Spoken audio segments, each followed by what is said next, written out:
제가 22년 전에 청주교회 담임으로 부임할 즈음에 기독교 교육에 있어서 저의 스승이신 파이디온 선교회 설립자 양성은 목사님께서 교회 개척을 시작하였습니다. 파이디온 선교회라는 어린이 선교단체를 설립해서 사역을 열심히 하시다가 교회를 개척하게 된 이유는 기독교 교육에 대해서, 교회 교육에 대해서 이런 것이라고 아무리 이론적으로 가르쳐 봐야 사람들이 이론만 가지고는 못 알아듣는 것 같아서 직접 교회를 개척해서 교회 교육의 모델하우스, 견본주택을 만들어 보여주겠다는 결심으로 그분이 교회 개척을 했습니다. 마침 제가 청주교회 담임으로 부임할 때와 그분이 교회 개척을 시작할 때가 비슷한 시기였습니다. 그분이 교회를 개척하면서 그 교회가 추구하는 핵심 가치 10가지를 제시했는데요. 그 10가지가 청주교회를 담임하는 저한테도 큰 이정표가 되었습니다. 이렇게 교회를 세워나가야 되겠구나. 이런 핵심 가치를 가지고 교회를 이끌고 가야 되겠구나. 저에게 큰 이정표가 되었는데요. 이제 올해도 연말이 다가오고 새해 목회 계획을 고민하면서 22년 전 저의 교회 교육에 있어서 스승이신 그분의 10가지 핵심 가치를 다시 한번 생각하게 되었습니다. 그래서 오늘부터 주일 오후 시간에는 10주 연속으로 그 10가지 핵심 가치를 하나씩 여러분들하고 나눌까 합니다. 우리 교회도 이런 핵심 가치를 중심으로 나아가야 되겠다 하는 그런 생각으로 이 말씀을 시작하게 됩니다. 오늘 그 첫 번째 시간으로 첫 번째 핵심 가치는 세대로입니다. 세대로. 한 세대에서 다음 세대로 복음을 이어가야 한다는 말입니다. 세대에서 세대로 복음이 이어져 가야 한다. 세대로. 이것이 우리가 추구해야 될 핵심 가치 중에 하나입니다. 가축대에 전염병이 돌면 멀쩡한 가축들을 다 살처분해서 묻어야 됩니다. 자식처럼 키운 가축대를 자기 손으로 땅에 파묻는 축산 농가의 농부들의 마음 얼마나 안타깝고 아프겠습니까? 그런 농부들의 마음보다 더 안타깝고 가슴 아픈 마음을 가지고 계신 분이 우리 하나님이십니다. 어떤 전염병보다 더 무서운 질병, 그 이름이 요나단 신드롬입니다. 한 세대의 믿음이 다음 세대로 이어지지 못하고 믿음의 대가 끊어지는 영적인 질병을 요나단 신드롬이라고 합니다. 모세에게는 요나단이라고 이름하는 손자가 있었습니다. 모세의 가문의 치욕적인 이름입니다. 할아버지 모세는 백성을 애굽에서 자유롭게 해방시키는 일을 했는데 손자 요나단은 한 나라를 포로로 끌려가게 만들었습니다. 지금 단 지파의 우상을 섬기는 제사장이 바로 요나단입니다. 모세의 손자입니다. 결국 나중에 북왕국 이스라엘이 이 단에다가 금송아지를 만들어 섬기고 그것으로 결국 북왕국 이스라엘은 BC 722년에 멸망해가지고 전 세계로 흩어지고 다시 돌아오지 못했고 지금까지도 다시 돌아오지 못하고 있습니다. 그 시작이 모세의 손자 요나단이 단 지파의 우상 섬기는 제사장이 된 여기서부터 시작이 된 겁니다. 할아버지 모세는 나라를 세우는 일을 했는데 손자 요나단은 나라가 망하고 흩어지는 일을 했습니다. 할아버지 모세는 시내산에서 40일 금식 기도하며 하나님의 명령을 받아 백성들을 가르치는 일을 했는데 손자 요나단은 온 힘을 다해 그 율법을 짓밟는 일을 했습니다. 할아버지 모세는 하나님과 대면하여 사람이 사람과 대화 나누듯 하나님과 대면하여 대화를 나누었는데 손자 요나단은 하나님을 알지 못하는 사람이 되었습니다. 요나단은 자신만 하나님을 등질 뿐만 아니라 그 가문을, 그 시대 백성들을 하나님 등져 멀어지게 만들었습니다. 그 시대 사람들이 우상 숭배에 빠지도록 선봉에 서 있었습니다. 요나단과 그 자손들이 우상 종교의 제사장이 되어서 얼마나 열심히 우상 숭배를 했는지 결국 그것이 이어져서 북왕국 초대왕 여로보암이 단과 베델에 우상을 만들었고 그것이 끝까지 이스라엘 역사에 함께했고 이스라엘 역사는 한 번도 부흥의 역사가 없이 BC 722년에 완전히 박살나서 산산조각으로 전 세계로 흩어져 버렸습니다. 요나단 신드롬은 개인적인 차원의 문제가 아닙니다. 한 세대가 다음 세대에게 신앙을 이어주지 못할 때 한 개인만 망하는 게 아닙니다. 한 가문이 망하고 한 시대가 망하고 한 역사가 망가지게 됩니다. 모세의 믿음이 손자 요나단에게 이어지지 못할 때 그 가문은 축복의 가문이 아니고 민족을 저주하고 파멸시키는 그런 가문이 된 것을 우리는 본문을 통해 읽을 수 있습니다. 이게 그때의 이야기로 끝나는 게 아닙니다. 100년 전 영국 사람 100명 중에 80명이 예수님을 믿었습니다. 지금은 100명 중에 7명 정도 예수님을 믿는다고 합니다. 동네마다 넘쳐나는 예배자들을 위해 수많은 예배당을 지었는데 이제 그 예배당이 텅텅 비게 되고 그래서 시시한 예배당 건물은 다 허물어졌고 잘 지은 건물들은 문화재로 지정이 되어 남아 있습니다. 지방자치단체들이 그 문화재가 된 예배당을 관리할 비용이 없어서 비용 충당을 위해 예배당 건물을 세를 받고 빌려주는데 공간이 넓고 천정이 높은 교회 건물을 누가 사용할 것 같습니까? 허름하고 낡은 예배당은 창고로 씁니다. 물건 쌓아놓는 창고로. 좀 더 나은 곳은 사람들의 모임 장소로 씁니다. 더 분위기 좋고 교통이 좋은 예배당은 술집에 팔려갑니다. 더 슬픈 것은 이 빈 예배당이 이슬람 회교 사원으로 활용되기도 한다는 것입니다.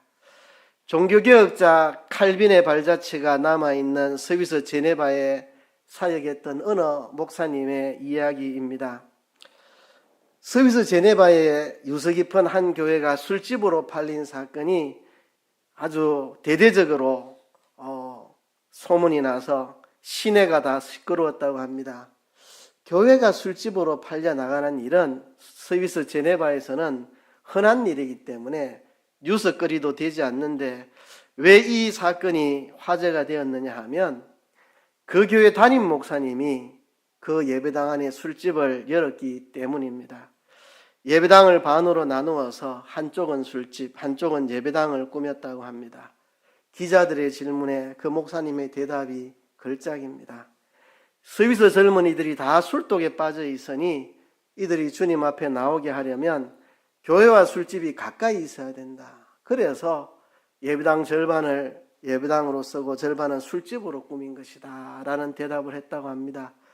참담한 이야기죠. 참 가슴 아픈 이야기입니다. 왜 이렇게 되었을까요? 요나단 신드롬 때문입니다. 한 세대가 다음 세대에게 믿음을 이어주지 못하는 영적 세대 단절, 이 요나단 신드롬 때문입니다. 이게 서구 교회만의 문제라고 생각할 일이 아니라는 건 우리 모두가 다 피부로 느끼고 있습니다. 한국 교회도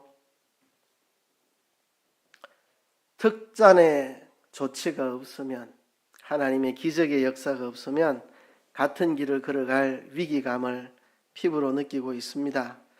교회 학자들의 말이 대학생 밑으로, 청년 대학생 밑으로 다음 세대가 그 교회 전체 교회인의 65% 이상이 되어야 건강한 구조의 교회다라고 합니다. 지금 대학생 아래로 다음 세대가 교회 전체 65%가 넘는 교회가 한국에 몇 교회나 되겠습니까? 꿈만 같은 이야기죠. 물론 제가 어릴 때는 그랬습니다.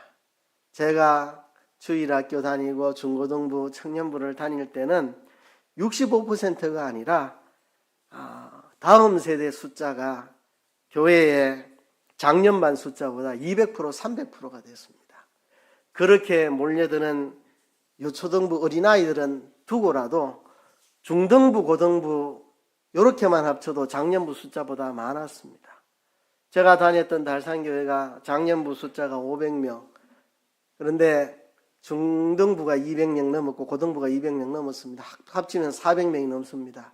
근데 작년부 500명은 순수하게 작년부가 아니고 연안시 예배 참석하는 숫자가 500명, 그 중에는 청년 청소년들이 되게 많습니다. 그렇기 때문에 작년부 숫자보다 중고등부만 합쳐도 더 많았습니다. 어린이까지 합치면 몇 배가 되겠고요. 청년들은 포함시킬 필요도 없었습니다. 우리가 다 겪었던 과거의 역사인데요. 지금 우리가 한국교회가 이런 참담한 위기에 처해 있습니다. 불신자들의 자녀들이 교회에 잘 오지 않습니다. 한국의 그 많은 예배당, 그렇게 잘 지어놓은 예배당들이 앞으로 어떻게 사용될지 염려가 됩니다. 한국교회의 고령화 추세 심각한 상황입니다. 다음 세대가 주님에게서 마음이 떠나고 교회에서 몸이 떠나가고 있습니다. 우리가 얼마나 경각심을 가지고 살고 있습니까? 한 세대가 다음 세대에게 하나님의 이 축복된 복음을 이어주지 못할 때 한 개인만이 아니라 한 가문이, 한 시대가, 나라가 망가지게 됩니다. 바로 우리가 우리 시대를 그렇게 망가뜨릴 수 있는 위험한 사람입니다. 그러면 한 사람의 중요성을 우리는 알아야 합니다. 우리가 하나님 나라에서 위대한 일을 하는 게 다른 데 있지 않습니다. 신문에 내 이름 나고 정치계에서 나를 알아주고 재계에서 내 이름이 들먹거리고 교육계에서 내가 빛을 발하고 이렇게 하는 게 위대한 하나님 나라 일을 하는 게 아닙니다. 여러분 이름이 신문에 나지 않고 세상 어디 가도 여러분 이름을 몰라주고 해도 아무 상관없습니다. 그게 하나님 나라의 위대한 일을 하는 게 아닙니다. 아브라함을 보십시오. 아브라함이 하나님 나라에 무슨 위대한 일을 했습니까? 교회를 설립한 게 있습니까? 뭘 했습니까? 성경책을 기록한 게 있습니까? 뭐가 있습니까? 자기 자신이 믿음의 삶을 살고 믿음의 자식을 낳아서 믿음의 대물림을 해준 거, 그게 아브라함이 위대한 일을 한 겁니다. 결혼해서 믿음의 가문을 만들어서 내가 자식을 낳아서 믿음의 사람으로 양육하는 거, 그게 하나님 나라에서 가장 위대한 일입니다. 여러분, 세상에 신문에 이름 나고 떠들썩하고 유명해지고 그 가정에 가보세요. 가정이 엉망인 사람 천재입니다. 신문에 이름 난다 뿐이지, 방송에서 이름 덜먹거린다 뿐이지, 세상에서 출세했다 뿐이지, 그 가정에 가보면 엉망인 가정이 천재입니다. 천지. 세상에서 유명해지는 거 우리가 본받고 부러워할 일이 아니고, 우리는 아무도 우리를 몰라줘도 괜찮아요. 하늘나라 가보세요. 내가 믿음의 사람으로 믿음의 길을 걷고 내가 믿음의 가문을 설립해서 내가 자녀들을 낳고 그 자녀들을 믿음으로 키우는 것보다 더 위대한 하나님의 일은 없다는 것을 천국 가보면 알 것입니다. 세상에서 유명한 사람들 천국 가면은 이름도 없을 것입니다. 세상에 이름도 없지만 믿음으로 가문을 이끌어 나가는 사람들, 그런 사람들이 하늘의 영광을 얻을 것입니다. 그래서 여러분은 중요한 사람입니다. 여러분이 중요한 사람입니다. 저 요즘 정치 뉴스 잘 안 봅니다. 꼴 보기 싫어가지고 전부 다 꼴 보기 싫어서 정치 뉴스 잘 안 봅니다. 정말 중요한 사람은 맨날 뉴스에 이름 들먹이는 정계의 그 사람들이 아니고 이름도 없는 저와 여러분, 우리가 중요한 사람입니다. 우리가 믿음의 길을 걷고 우리 다음 세대에게 믿음을 물려줄 때 우리가 하나님 나라의 위대한 일을 하는 것이고, 하나님 나라만 아니라 이 세상에서도 우리가 이 나라를 지키고 세워나가는 중요한 일을 하는 것입니다. 우리 옆 사람에게 이렇게 축복합시다. 당신은 중요한 사람입니다. 한마디 더 합시다. 당신은 위험한 사람입니다.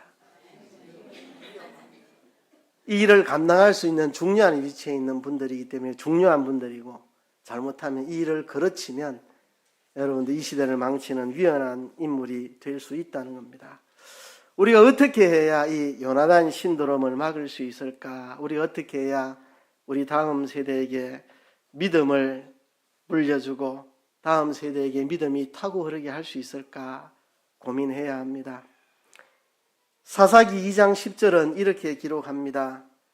그 세대 사람도 다 그 열조에게로 돌아갔고 그 후에 일어난 다른 세대는 여호와를 알지 못하며 여호와께서 이스라엘을 위하여 행하신 일도 알지 못하였더라. 자, 여호수아가 있습니다. 믿음의 사람이죠. 그 시대에 사람들이 있었습니다. 믿음의 사람들이죠. 그 세대들이 떠나가고 새로운 세대들이 등장합니다. 그들은 여호와를 알지 못했고 여호와께서 행하신 위대한 일도 알지 못하였다는 겁니다. 이거를 뒤집어 엎으면 됩니다. 이걸 뒤집어 엎어야 됩니다. 그 세대 사람도 다 열조에게로 돌아갔고 그 후에 일어난 다른 세대는 이전 세대보다 여호와를 확실히 알며 여호와께서 이스라엘을 위해 행하신 그 위대한 일을 너무너무 확실하게 알았더라. 이렇게 우리가 뒤집으면 이 요나단 신드롬을 막을 수가 있습니다. 역사의 물꼬를 우리가 뒤집을 수 있는 사람들입니다. 여러분, 지금 이 시대의 역사의 물꼬를 뒤집을 수 있는 사람은 저 정치판에서 맨날 싸우고 있는 저 사람들이 아니고 아무 이름 없는 저와 여러분이 이 시대의 역사의 물꼬를 뒤집을 수 있는 키를 가진 중요한 사람들입니다. 여호수아와 그 시대 사람들 하나님을 알았습니다. 하나님이 행하신 위대한 일도 알았습니다. 그러나 그들이 가나안 땅에 들어와서 낳고 키운 이 세대들, 이들은 하나님에 대해서 듣기만 했지 체험적으로 경험적으로 잘 몰랐습니다. 그리고 그들이 낳은 제3세대들, 이들은 하나님을 몰랐습니다. 하나님 행하신 일도 몰랐습니다. 결국 하나님을 등지게 되었고 이들은 우상숭배의 늪에 빠지고 말았습니다. 이 역사를 뒤집기 위해서 우리가 해야 할 일이 있습니다. 세 가지를 해야 됩니다. 여러분 외우기 좋도록 미음자로 시작하는 세 단어를 기억하시기 바랍니다. 첫 번째 미음은 믿음입니다. 믿음. 우리가 가진 믿음을 물려줄 수 있습니다. 베드로와 요한이 뭐라고 했습니까? 내가 네게 내게 있는 것으로 네게 주노니 나사렛 예수 그리스도 이름으로 걸어라. 내게 있는 것으로 네게 주노니 나사렛 예수 그리스도 이름으로 걸어라. 거지가 구걸을 하는데 베드로와 요한에게는 줄 돈이 없습니다. 근데 그에게 줄 수 있는 게 있었습니다. 나사렛 예수 그리스도 이름. 내게 있는 것으로 네게 주노니 나사렛 예수 그리스도 이름으로 걸어라. 우리에게 없는 믿음을 어떻게 후대에게 물려줍니까? 우리에게 믿음이 있어야지 그 믿음을 후대에게 물려주죠. 참 저는 19살부터 고등부 교사를 시작했는데 토요일마다 신방을 다니면 골목골목 다닙니다. 참 눈물 날 때가 많습니다. 내가 지금 전도하고 또 이어받아서 양육하고 있는 아이들 그 중에는 믿는 부모들이 많았습니다. 우리 교회 집사님은 아니지만 다른 교회 집사님들이 많았습니다. 근데 이해를 할 수가 없습니다. 왜 자기 자녀를 교회에 데리고 가지 않는지. 교회 안 가고 있으니까 제가 가서 전도해가고 우리 교회로 데리고 온 거죠. 제가 남의 교회 집사님 자녀들을 왜 뭐 때문에 우리 교회로 데리고 옵니까? 부모는 교회 다니는데 자녀들은 교회 안 다닙니다. 그러니까 내가 전도회가 우리 교회 데리고 오는 거죠. 주일날 찾아가면 선생님 얘 자고 있습니다. 깨우지 마세요. 어제 공부한다고 늦게까지 공부한다고 얘 피곤합니다. 교회 간다고 깨우지 마세요. 다른 교회 다니는 집사님이 엄마 집사님이 우리 자식 공부한다고 피곤하니까 교회 가는 걸로 애 깨우지 말고 놔두고 그냥 가세요. 참 그렇죠. 부모에게 믿음이 없는데 어떻게 자식에게 믿음을 물려줍니까? 내 안에 살아있는 역사하는 역동적인 믿음이 있어야 자녀들에게 믿음을 물려주죠. 그죠? 여러분, 자녀 잘 키우는 방법 아십니까? 자녀를 잘 키우려면 내가 하나님의 좋은 자녀가 먼저 되면 됩니다. 그러면 자녀 잘 키울 수 있습니다. 자녀를 잘 키우기 전에 내가 올바른 하나님의 자녀가 되는 게 먼저입니다. 제가 결혼해서 아이를 낳았을 때 저는 막연했습니다. 어떤 게 아빠 역할인지 저는 몰랐습니다. 너무 좋은 훌륭한 어머니를 만났지만 아버지는 그렇지 않았습니다. 그래서 아버지 역할이 뭔지 잘 몰랐습니다. 어떻게 내가 해야 되지? 그때 기도 중에 하나님 깨닫겠습니다. 하나님 아버지께서 내게 해주신 그대로 내가 내 아이에게 하면 되겠다. 그래서 하나님이 내게 어떻게 해주셨는가를 연구하기 시작했습니다. 아, 하나님 내게 이렇게 해주셨다. 나도 내 아들을 그렇게 교육하면 되겠다. 그때부터 자녀 교육의 길이 보이기 시작했고, 그렇게 자녀 교육하니까 교육이 되더라고요. 그러니까 내가 하나님의 좋은 자녀가 먼저 되면 내 자녀들을 좋은 자녀로 키울 수 있습니다. 내 아들, 딸이, 내 손자, 손녀가 하나님의 사람으로 서기 위해서 내가 먼저 성숙한 하나님의 자녀로 자라가야 합니다. 여러분, 우리 후손들에게 물려줄 확고한 믿음이 내게 있습니까? 정말 살아 숨쉬는 생명 있는 역동적인 역사하는 믿음이 내 안에 있습니까? 내 다음 세대에게 물려줄 수 있는 역동적인 믿음이 여러분들에게 있습니까? 교회 학교에서 교사들 율동 교육할 때 어떻게 하느냐 하면 크게 하라고 그럽니다. 아주 동작을 크게 하라고 합니다. 왜? 내가 이만큼 크게 하면 배우는 아이들은 요만큼 할 거니까. 내가 요만큼 율동하면 아이들은 요만큼밖에 안 합니다. 그러니까 교사들 보고 율동할 때 최대한 크게 하라고. 그러면 아이들이 반 정도라도 따라한다 이거죠. 내게 살아 역동적으로 역사하는 믿음이 없으면 우리 다음 세대에게 믿음을 못 물려줍니다. 그렇죠? 지금부터 시작하시면 됩니다. 여러분, 늦었다고 포기하는 사람만큼 바보 같은 사람은 없습니다. 예수 안 믿는 세상 사람도 압니다. 늦었다고 할 때가 가장 빠를 때다. 실패했다고 생각할 때가 시작할 때다. 세상에 안 믿는 사람들도 아는 원리입니다. 그렇죠? 여러분, 이 말을 누가 했죠? 시련은 있으나 실패는 없다. 누가 이 말 했습니까? 누구 말입니까? 예, 정주영 씨 말이죠. 저는 이게 속상합니다. 왜 정주영 씨가 이런 말을 했을까? 이건 기독교인들이 해야 될 말인데, 하나님의 자녀들이 해야 될 말인데, 시련은 있으나 실패는 없다. 이게 하나님의 백성들이 해야 될 말인데, 왜 이 좋은 말을 정주영 씨가 했나 속이 상합니다. 우리들이 해야 될 말입니다. 실패했다고 생각할 때가 일어설 때고, 끝이라고 생각할 때가 새 출발할 때입니다. 여러분, 가장 늦었다고 생각할 때가 가장 빠를 때입니다. 지금부터 하면 됩니다. 지금부터. 내가 믿음의 사람, 내 다음 세대에게 믿음을 물려줄 수 있는 역동적인 살아있는 믿음을 훈련하는, 시작하는 지금이 기회입니다. 지금부터 시작하면 됩니다. 두 번째는 말씀입니다. 말씀.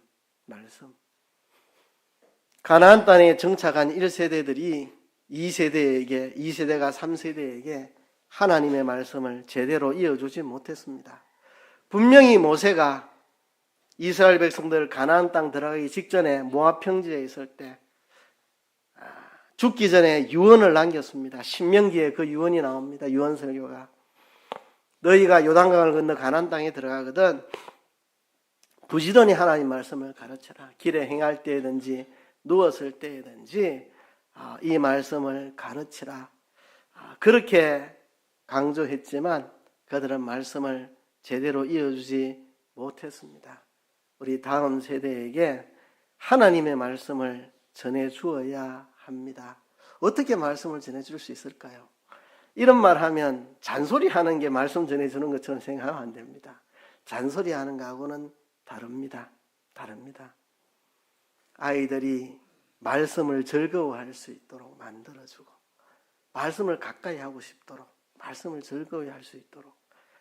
여러분, 아이들이 말씀을 모른다고 야단친다고 아이들이 알아지는 게 아닙니다.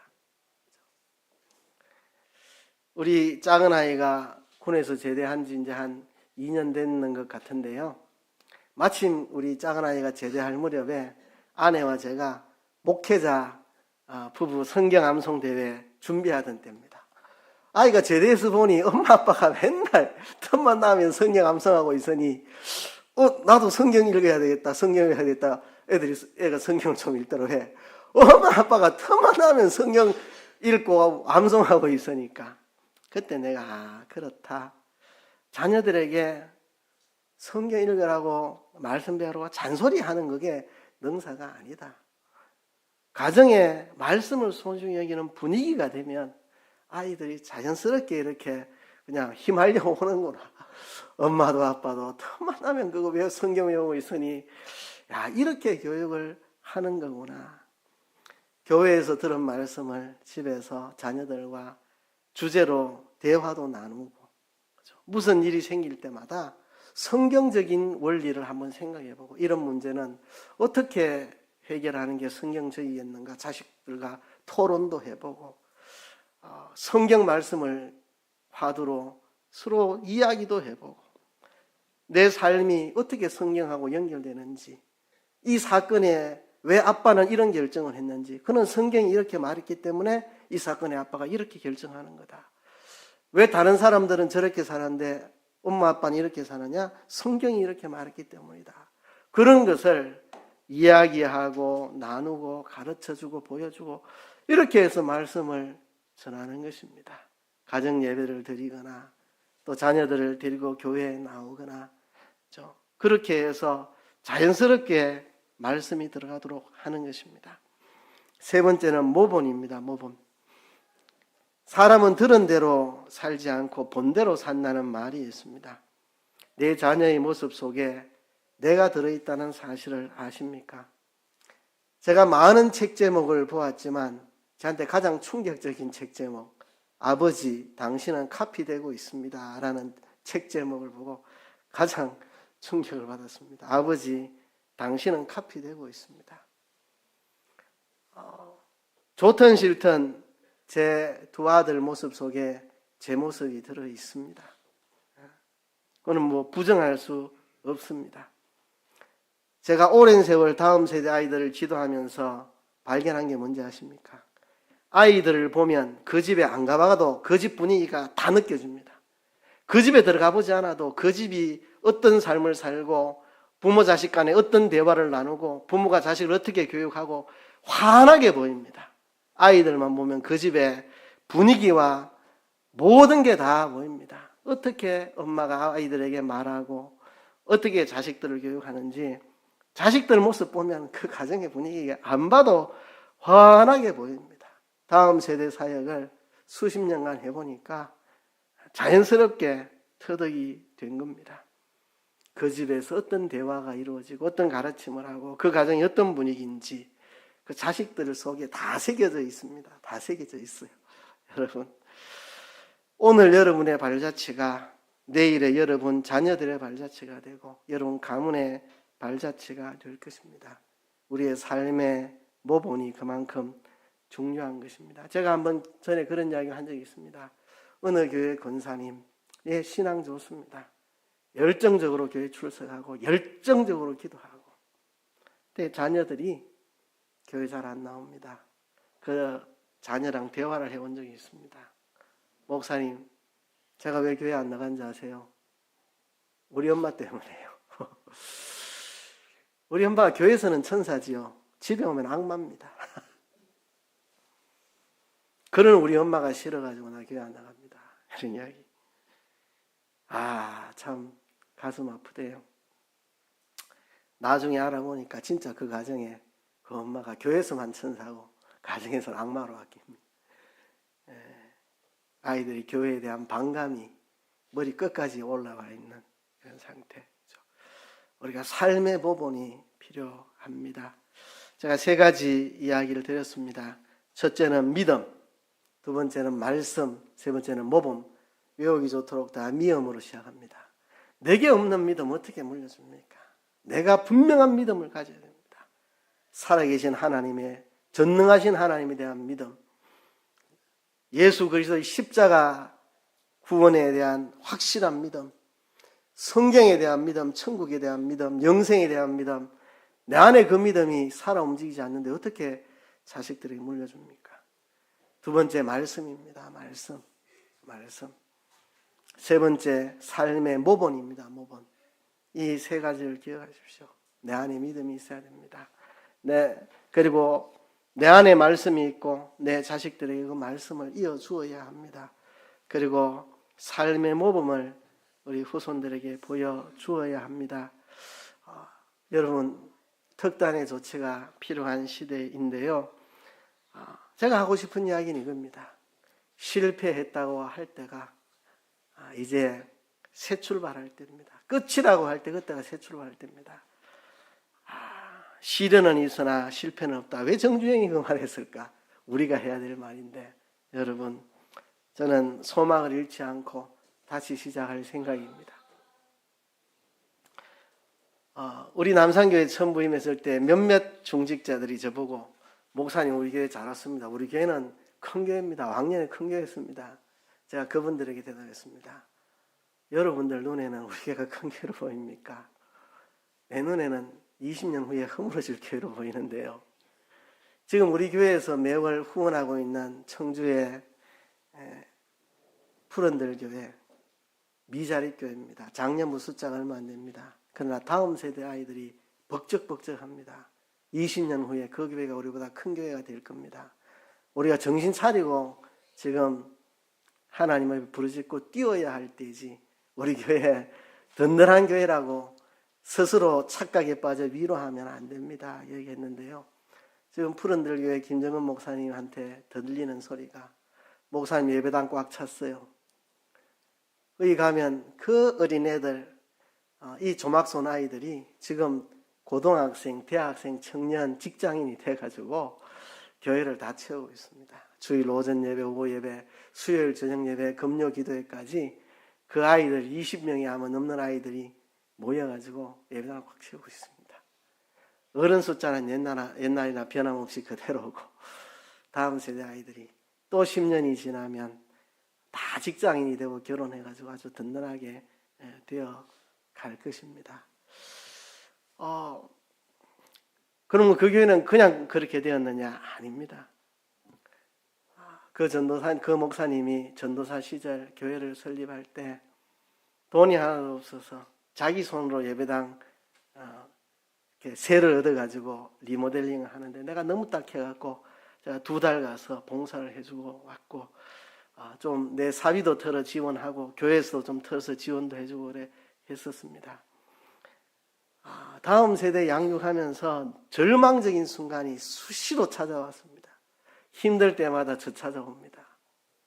너무 힘들어 죽겠다고, 다음 세대 사역하는데 너무 힘들다고. 어떤 애는 막 SNS에다가 목사님 XX 써서 욕을 하고 막 너무너무 힘들어서 좌절할 때마다 저 찾아오면 제가 밥 사주고 같이 산에 올라가서 위로해주고 격려해주고 이렇게 했는데요. 그 많은 세월 다음 세대를 위해서 진액을 다 쏟아붓고 20년 세월이 지나가지고, 그게 개척된 게 제 기억으로 2007년도인데요. 그럼 몇 년이 지났습니까? 20년은 안 됐네요. 그죠? 20년 안 되고 한 15년 정도 된 것 같네요. 15년 동안 눈물을 쏟아 그 열매를 지금 거두고 있습니다. 근데 앞으로도 눈물 쏟을 일은 많지 싶어요. 그 아이들이 가정을 이루어서 교회 안착할 때까지. 그렇습니다.